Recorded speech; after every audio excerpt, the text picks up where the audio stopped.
Welcome to Pindar Poetry. We hope you learned something new. You must log in to Zerodha and verify your account quickly. Once logged in, open the Positions view.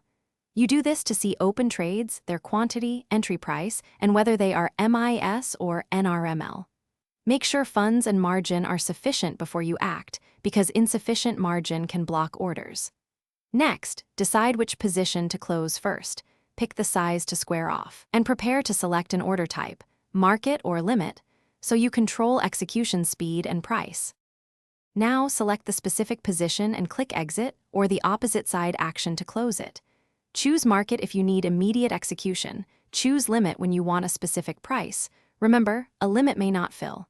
Enter the exact quantity to close. Partial exits are allowed if you only want to reduce exposure. Verify product type. MIS will cancel on session close for intraday. NRML will carry overnight.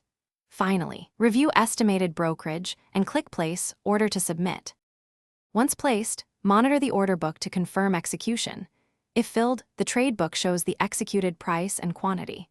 Then check holdings and your ledger to see margin release and realized P&L, because that confirms the trade fully closed.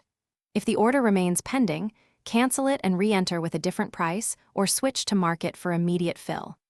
If problems persist, restart the app and contact support with your client ID and order ID. This usually resolves execution or sync issues. Thanks for watching. Consider subscribing if we helped you.